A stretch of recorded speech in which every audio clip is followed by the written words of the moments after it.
Greetings, coyotes and squirrels. And welcome to another wee Dram. Another wee Dram. Hey, just a wee. Just a wee Dram. Not that fucking wee. No, not that. You're right. Correct. What up today? Well... And wherefore? It's fucking 2021. So why not start 2021 with the 2021 Whisky of the Year, in inverted commas, according to the Reverend Jim Murray. Controversy? Ha. I think so. Controversy abounds with this. Yeah, it'd be oxymoronic to say otherwise, really. It would be. He's a controversial dude. So what was Whisky of the Year 2021? The Whisky of the Year. Scotch whisky, I should say. Correct. The Scotch Whisky of the Year 2021, according to Jim Murray, is the Glen 18-year-old rare edition. Right. A little round of applause for it. That's an award nonetheless. It's still a trophy to put in there. It is an award. Now, I mean, this is another first impression of ours. We haven't tried this whiskey before, so we're going to put it through its paces. And I've got to say, I'm far more looking to this forward to this first impression than I am the last one. Correct. Yeah, we did rag on the last. We gave it the treatment. Yeah. As I said, if you want to go back, check out the previous episode to find out exactly just what we are talking about. Yeah, and as I said in that episode, Diageo are never going to sponsor this podcast. We'll burn that bridge when we get to it. Fucking A. Just a mixing metaphors. So Glen Grant, they've took out a few awards in recent times. I believe this is the fourth year running that they've got best Scotch whisky. Now, is that laziness on the Reverend's part, or are there really genuinely no new... Oh, fuck off. If he's given this 4 years in a row, this isn't a new whiskey. Are there really no other better whiskies than this? Because fuck me, I find that... Well, I haven't tried it yet. But I find it hard to believe that the same whiskey... Same here. I think he might be a bit of a fan of the distillery. Some people claim, there are people out there that claim they reckon he's getting paid off by Glen Grant. He claims that he's not. In my opinion, I'd side with him on this. But say, for instance, the Glenrother's Chronicles Cask Haven, which is a travel retail exclusive, that got Best No Age Statement 2020. These are all last year's results, actually. The 15-year-old took out the best single malt Scotch aged 11 to 15, and the 10-year-old won best single malt Scotch aged 10 years and under for the 7th time in a row. I can't believe that with whiskies like the Glen Scotia 15, which we've done an episode on. Fuck me if it's... how can the same whiskey... That's but no age statement. Look, actually, that might be the first year. That Glen Scotia Caribbean rum cask. Wow. That's... Yeah, if he doesn't give that some sort of award, his head's fucking... He's a human donut because his head's so far up his own arse. And you got to remember, of course, it's all his fucking opinion, right? But the bloke's tasted 20,000 whiskies. If he's tasted 20,000 whiskies and this fucking thing's won Best Scotch Whisky of the Year 4 times, this should be an outstanding fucking malt. I really hope so. And we're going to find out today. Sure are. Give us a little bit, Rick. Established 1840 when the brothers John and James Grant founded the site in Rothes in Speyside. It's now owned by the Campari Group. They acquired the distillery in 2006 for 115 million euros. Just a bit of pocket change, really. Yeah. The 18-year-old runs at 43%. It's 100% bourbon casks, matured in first and second fill casks, along with remade hogsheads. And it was introduced to the core range in 2016, along with the 12-year-old. Now, can I throw something out there because you just informed us that it's exclusively ex-bourbon casks. Now, the winners of Whisky of the Year for the last several years have all been bourbons. Good point. So, is there the potential that because of the bourbon influence on this particular Scotch whisky, that Jim Murray's actually just a fucking bourbon lover? It's interesting because I have an actual quote from Jim here. It says, "There'll be eyebrows raised and claims of favouritism, which, of course, is never the case with the Whisky Bible. I call it exactly as I see it. Once I knew the top 3 were from the same company, I spent 2 extra days running through my top 10 whiskies once more, and the results came out exactly the same." Look, I'm not going to argue with him until I've tasted the whiskey. But That's it, yeah. I'm going to fucking argue with him. Let's be honest.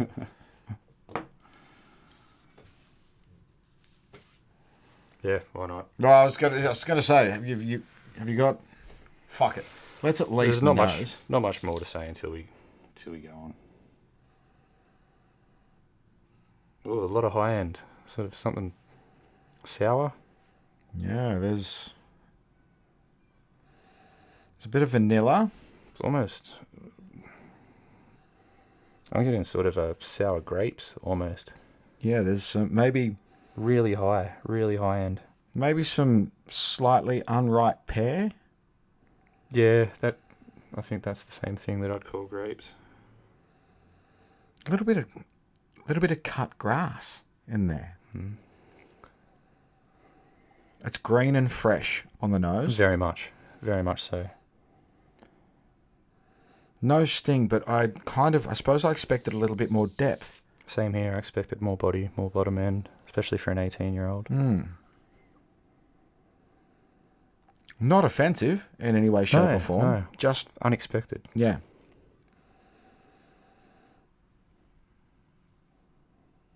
Good bit of sweetness. There's a little. Oh, I hate it when I do that. There's a little bit of caramel in there, but it's not voluptuous caramel. No, I think that's the vanilla thing that you said is leaning to caramel a little bit. It's like caramel flavour as opposed to caramel. Okay. Do you remember the Cotty's caramel topping? I don't know if you ate a lot of ice cream when you were a kid. I ate a lot of ice cream, and we loved. Mum would get the caramel and the chocolate, and they're way better. Chocolate and caramel sauces. We used to use the same ones to make milkshakes. Yeah, exactly right. We used it more for milkshakes because than we did for ice cream. But the caramel ice cream was all about ice magic and Milo and sprinkles. Fucking love Milo. Milo and ice cream. Do yourselves a favour. Dump a shitload of Milo on ice cream that it's softening and melting. Stir the shit out of it so it looks like a mousse, and then thank me. But yeah, it's like it's thin and not what it should be is the caramel note to this. If it is even caramel. I could be fucking wrong. I'm wrong all the time. I said visions of marshmallows, actually. I think the vanilla is kind of marshmallowy. It does benefit. It's like marshmallows dipped in applesauce or something. Yeah, there is a bit of maybe apple pie. Well, I think apples and pears are pretty similar. Yeah, a touch of cinnamon maybe too, which is why I'm thinking pie, but they're all hints of these things. Nothing's super predominant to me. So the more I think about it, the more apple juice I'm kind of getting. The robe is unimpressive. Oh, no, that was harsh. It's just average, the robe. Yeah, it's average.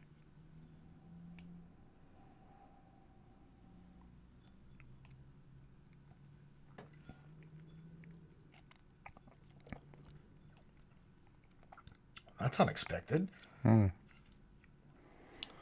That high end exists on the palate as well as on the nose.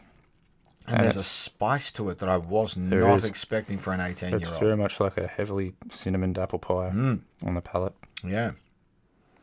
And it seems to start out, you wouldn't call it smooth to start with, but the finish gets smoother and smoother and smoother. It's actually, first impression, that is what I'm liking about it the most. The finish by the end of the sip, the finishes, fuck, that's got legs. The finish has got genuine legs. It's lasting for a long time. And it's a really nicely balanced finish. It wasn't balanced on that first sip. It was overly spicy. Not confused at all, but it was overly spicy, and then it opened up. Second sip will tell. There's so much high end to that. I'm actually getting the Glen pinch that you get from like sour lollies, sour candy, or citric acid. That second sip is still spicy. Hmm. Not what I was expecting. There is, a vague white pepper dancing around on the tongue. Which I think... I mean, there's a real... it's oaky to start, and then the malt starts to come through, and then sugars hit on the back of the tongue, and it's the sugars that carry the finish all the way through. It's a silky finish. Very sugary. Silky finish, though. I really like the finish on it. Yeah, same here. But I don't like the initial impact on my tongue. No, and that's after that last sip. That's what's lingering and crushing the finish for me. So much high end, though. So much high end and very, very little on the bottom. Yeah, no, that is unbalanced. That is too high, too spicy on the palate. It got a lot better for my third sip. It washed away the white pepper that was dancing around. The pepper's still dancing, and you're right. It's still there. On that third sip, the finish is almost polluted by the pepper. That may have still been there on my first sip, but it's... I mean, there's... Fuck me. I am really surprised that this won Scotch Whisky of the Year. Same here. Really surprised. This is a... I do really like the finish. The finish is gorgeous. Long, sweet. Those barley sugars, just... That's a good way to describe it. It's especially if I'm 4 sips deep now, and that was exactly like a barley sugar. Yeah. Yeah, it really is. That sweetness on the tongue is very barley sugarish. That makes you want to rub your tongue against the roof of your mouth the same way that you would suck on a barley sugar. Did you ever do the 40-hour famine? No, fuck that. Look at me, man. I know, right? Yeah. I'm in a similar spot. But I tried it twice, and the only thing you're allowed to eat for that 40 hours was barley sugar. But you were allowed to have one every 3 hours. Yeah. I realised about 30... No, I was going to say 30, but that's way overstating it. I might have got 6 hours through the 40-hour famine, and I'd already eaten a pack of the cunts. Didn't they stop that thing? Because it was... I think it was... I've never seen it advertised since. No, I think, people were probably getting sick from it. Oh, dude, I ate a lot of barley Passing sugar. out. It's hazardous, man. You could I reckon, trying to drive while you're starving, absolutely starving, famished, I should say. You're not starving, you're famished. It would be just as dangerous as probably driving pissed. Oh, for sure. And, I mean, I'm an angry fucker when I'm hungry. Same here. Angry. Same here. I strop like a bitch. Yeah. So it was a bad decision. Barley sugar or no, but it was a bad decision. And man, the finish. I'm enamored with the finish, but that same. But the it's on the easily palate, the best thing about it by far. Yeah. It does benefit from a little bit of the time in the glass to nose, but. And I do like the mouth feel. It's once you swallow, that's when the white pepper appears. You see, for me, it's still appearing on that first impression. Okay.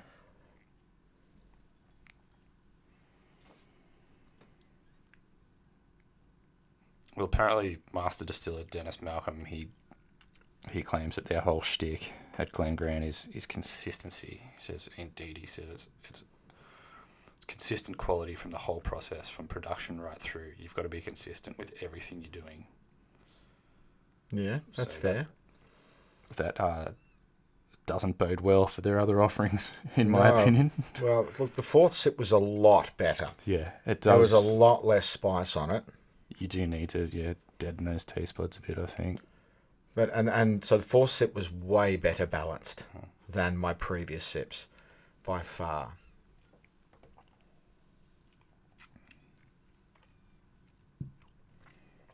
But I tell you what, my favourite thing about this whiskey and the distillery is the major.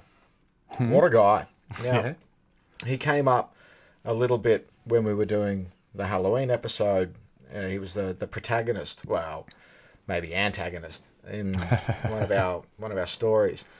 So he was a pretty fucking out there dude. Real innovator, as we said, a of bit it. of an innovator, yeah. But he loved the women. Did he? He loved the women. So isn't that a tie-in? the bloke was married 3 times, right? He had 9 kids from his first wife. The second wife, now I can't remember if the first wife died or it was divorced, but the second one was a super messy divorce. I got a little caught up in this. So he married this chick. They went off to Africa together. She had an affair with a ship captain on the way over there, and said that he was a pretty fucking shitty dude. You know, claimed that he was having an affair with a woman that, you know, started with the word M, which he denied. And, you know, I mean, who wouldn't, right? But anyway, his missus runs off with his fucking nephew, right? Ouch. And legit runs away. So, that'd be a horrible Christmas dinner. Wouldn't it? But they fucked off. So he hired private investigators to go and find him, drag him back so that he could go through a very messy and public divorce. Ooh, I guess he's probably cashed up to the hilt. He's the major, right? Plus he's got a reputation to fucking protect.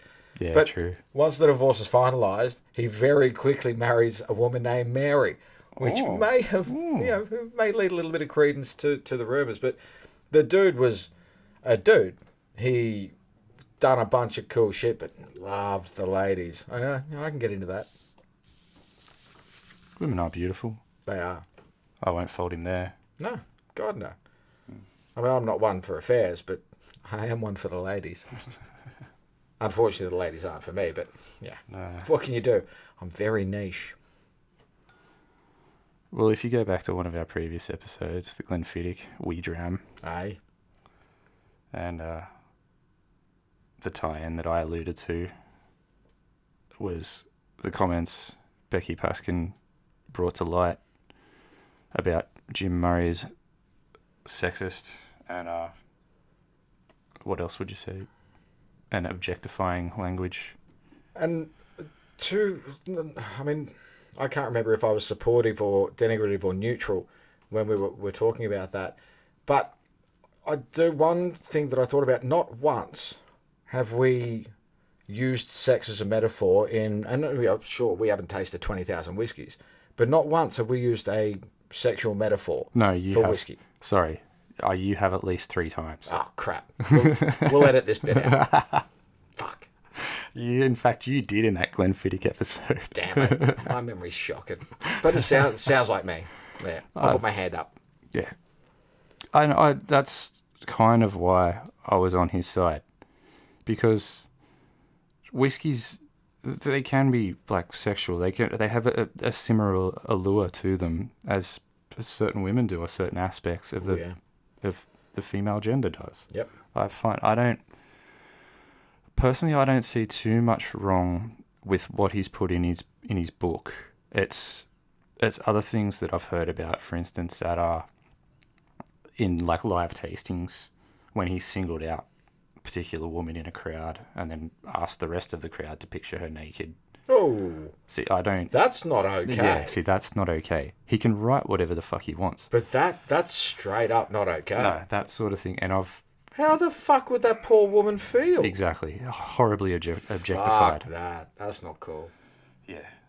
I've also heard sort of third-hand information, because it would have been from the author that knew a person that said there was a representative of a distillery said he was a tad handsy. Yeah, right. Okay. That's not a good rep to have, is it? No, it's not. It's not. I think he's starting to dig himself a grave a little bit. And I did find a really, really good article that basically said it talks about why does Glen Grant deserve to be Whiskey of the Year, as we said, and how basically Jim Murray is full of shit. So I just want to read out something that I thought was really good. Well, please do. So, after being called out by several respected people in the industry, Murray quickly defended himself against his accusers by saying criticism is attacked on free speech, a tired argument that frequently comes from those who've backed themselves up against the wall with their own stupidity. What Murray and other people like him so often forget is that free speech includes the right for others to criticise what you say. Fuck yes. When someone says something sexist, racist, or just plain stupid, other people have the freedom of speech to call them out on it. This is in no way an attack on free speech. In fact, free speech would be meaningless without the right to call out nonsense. Abso-fucking-lutely. I thought that just summed it up really, really well. Yeah, fuck yeah. I couldn't have said it better. You have the right to say whatever you want. Other people have the right to flame you for it. Oh, fucking oath. Hence, the fucking metaphoric soapbox that is social media. That's my main problem with social media is the fact that people think that it gives people an audience whether you're paid for a ticket or not, in a way, and people. And then another thing that I've said to you in conversation, you tend to surround yourself with like-minded people, and I think we fucking embody that cliche like nothing else. Oh yeah, this is a little mini echo chamber here. So yeah, you hang out with people that basically affirmate, I think that's the right term, affirmate your opinions. Like, why would I hang out with people that think totally different to me unless it was in a non-confrontational kind of way? Mm-hmm. Yeah, we surround ourselves with people that like the same sort of music, that have the similar hobbies. That's why, usually you hang out with people that you've got stuff in common with. Yeah. The trouble with Facebook is then you get this confirmation bias of people basically blowing wind up your ass when you have a fucking shitty opinion that no one really cares about in the first place. And it changes this little echo chamber, which we put out to the public, but you are free to listen to or not at your leisure. And most people exercise their right not to listen. But on Facebook, you don't tend, and unless you use the unfriend button or the unfollow button, you're right. It's a soapbox that you didn't buy a fucking ticket for, but you have to watch the show. Yeah. And I mean, you have exactly described why I do not use any form of social media whatsoever. I've unfollowed everybody except for there's about 5 people that I know that I still follow because they're family and I actually care about. I want to know what they're up to, and maybe 2 friends. Look, I'm not going to denigrate. I'm not going to denigrate anyone that uses social media because my choice to not use social media is exactly that. It's my choice. It's my personal choice, and I'm not going to go on my fucking social media rant, which many of my friends have already heard. Just get on your podcast soapbox. Exactly. I've got a podcast. I'll get on that soapbox so that people can choose to listen or to ignore. But my 2 key points about social media are: if you are not paying for a product, you are the product, and that is, I think, borne out in the way that your information that you freely give is then used to target advertisements to you and to the algorithm used to create that little newsfeed echo chamber. I believe is dangerous. I believe it's dangerous to the ignorant, and I believe that the majority of people are ignorant. Listening. Yeah. The other thing is that we live in an attention-driven economy, and there are so many things that demand our attention. There are so many worthwhile things for you to give your attention to. The fact you spend fucking a quarter of your day scrolling through Instagram or Facebook means you are not devoting attention to the things that fucking deserve it. And they are working. They spend $1 billion fucking dollars a year on the research and psychology to increase the amount of time you spend on your news feed in fucking whatever social media platform you prefer. Be fucking smart about it. Don't let cunts fucking take your attention away from the things that you could be contributing to the world. Your photos of your fucking food on your Instagram feed or ranting to cunts that don't give a fuck. That is not a worthwhile... And no one needs 30 selfies a day of you. That just proves that you've got no friends to take a photo of you or take a photo with.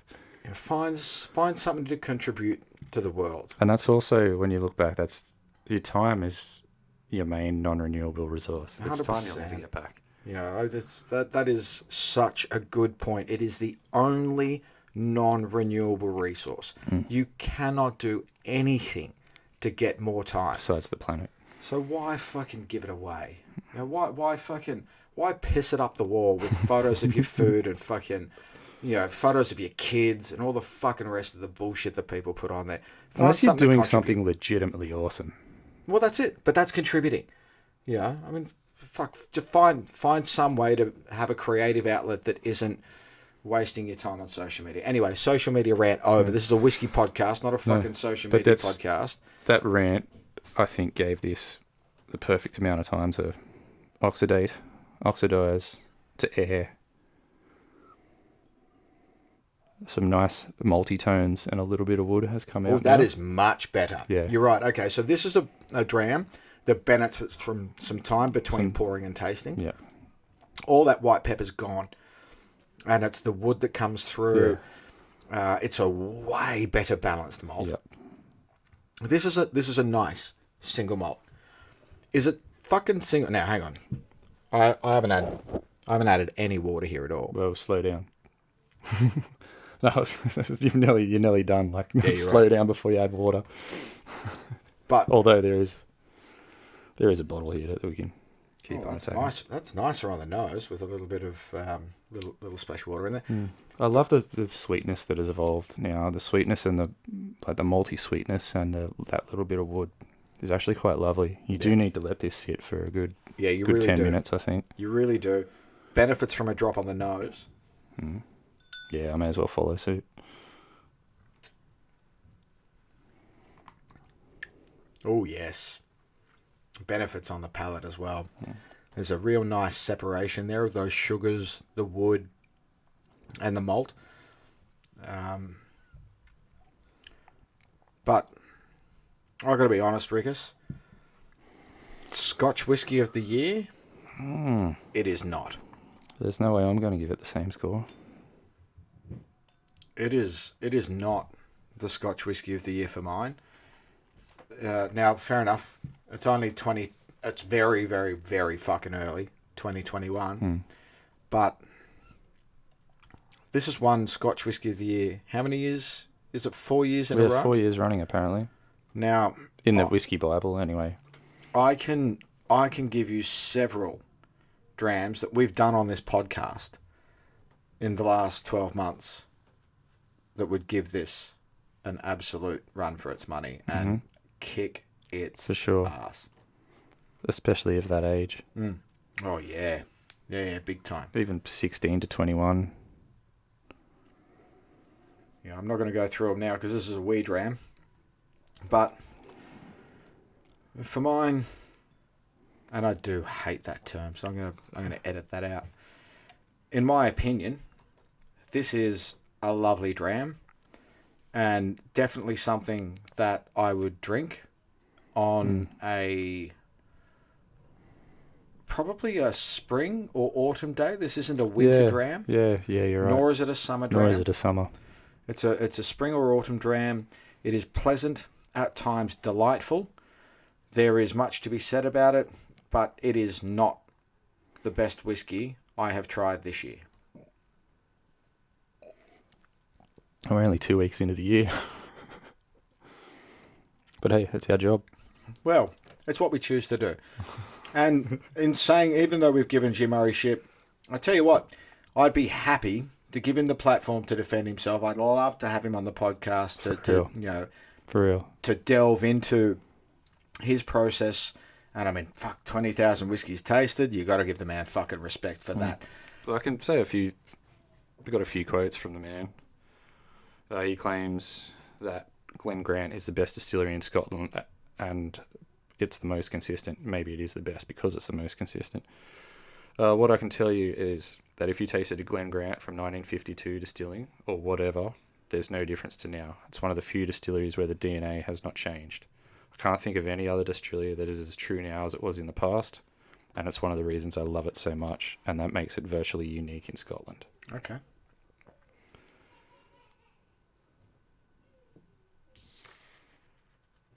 He also said, when he was asked what makes this stand out amongst all the other Scotch whiskies, he explained that it's so complex and it takes him longer to nose than any other whiskey. You just watch every nuance come through because there's a half-hour journey in every single glass. You never get it on one nose. You'd think this... and on his tasting notes, he said that's actually shortened. You think this could go over 2 pages. you think this could go over 2 pages? This is ridiculous because it's that complex. That's why it gets number 2 in the world. Yeah, okay. Well, look, I mean, the guy's got 20,000 whiskies under his belt. And I'm not going to argue with his experience. I am going to argue with the subjective part of whiskey, which is, Sure. this. I clearly don't prefer this to other whiskies, but, he's probably the most objective, most qualified to be objective. Whether or not he is, that's a discussion for another day. In the end, this is a lovely single malt. I'm going to give it... Fuck, this is a 7 if ever I saw it. Okay. So for me, I'm going to give it 7.6. No, I'm going to give it 7.7 because it fucking looks better and feels better. 7.7, it rolls off the tongue. But a 7.7 for mine. Okay. That's curious because, my go-to was about a 7.8. Yeah, there you go. Fucking... Nice. What's the rev give it? Bit too much, really. Well, Should I read what he says first, or should I just tell the number? I think you should read it. Let's see what he says about it. You've just heard what we've said about it. What does he say about it? The hardest decision to make here, full marks or not. Actually, no. An even harder decision is trying to work out where the leading forces behind this extraordinary nose. Actually, no. An even harder decision is trying to work out the leading forces behind this extraordinary nose. This is so in tune and well balanced it's impossible to nail exactly what leads and what follows. Instead, one is left mesmerized by the incredible, delicate and fruity, yet with the crafted sharpness of a newly forged sword. Good writing, don't agree. And those tannins, somehow caught up in the overall firmness. The friability of it all. Do you have any idea what that means? What's friability? Freeability? I wouldn't fry it, but no. I don't know. We'll explain it in the show notes. Yeah, I'll have to definitely put the meaning of that. It's not a word I've ever read before. Has the essential Speyside nose. That was regarding the nose. The palate. Oh, wow. When the barley does arrive, this beautifully manicured, not a multi-molecule out of place. The sugars are as clipped as a 1940s English actor's enunciation. And probably more precise. I do love his fucking use of metaphor. When he gets going, he's pretty good. From somewhere, light oils ooze to the surface to ensure some velvet caresses, but the sword. I'm reading that again. From somewhere, light oils ooze to the surface to ensure some velvet caresses the sword. The oak builds up some steam, but the tannins never once outpoint the sugars, and by the mid-ground, when a little cocoa can be detected, honours are even. So complex it was on the 5th go, I realised just what a vital role those big early spices play. That's a good point. Yeah. That is a good point. You're right, because by 4th, 5th sip, that was when it started becoming that was when it started becoming good. And especially, as we said, a bit of time in the glass. Agreed. Balance. Oh, hang on, I haven't said finish yet. No. Finish. The firmness here is so complete that I've only tasted a whiskey like that. The firmness here is so complete that I've only tasted a whiskey like this in commercially bottled form in purish Irish pot still and rye, though here without the same intensity of spice you find in either. That said, the spices teasingly impact all the same. Balance. The most crystalline, technically sublime Speyside I've tasted in a very long time. I didn't expect to find a better distillery bottled Glen Grant than their superlative 10-year-old. I was wrong. Well, I do agree that it reminds me of an Irish, but I suppose it took for you to read that before I made that connection. But I didn't like the 10-year-old. Me neither. Happy to revisit, as always, but... Well, I suppose we both disagree with the rev here. But in saying that, I believe this is a single malt worth picking up. I think it has a place on your shelf. It is not a bad single malt. I also think because he's given it a whopping 97 points. What? And Scotch Whisky of the Year. It's going to become highly sought after. So for under $200, it's Yeah, for that reason, it's not a bad purchase. No, get yourself a bottle. It's not a bad malt in any way, shape, or form. It probably deserves a little bit more than what we gave it, simply because we're probably no, it deserves exactly what we gave it. Yeah. But get yourself a bottle anyway, because there are bottles on your shelf that are worth less than 7.7 or 7.8. There are bottles that I have on my shelf that are worth less, but at times are exactly what I want. Mm-hmm. So at the end of the day, yep, not overpriced. It's good for what the price point is. Get yourself a bottle, see what you think. And if you agree, disagree, let us know. Get in touch. Yeah. Drop us a Twitter. Get on to livingthedram.com.au. You can find all our social media links down the right. And we'll stick some stuff in the show notes. Toast us or back us. Yeah. Amen. But thanks for listening. Thanks for joining us for another wee dram. Sláinte. Sláinte.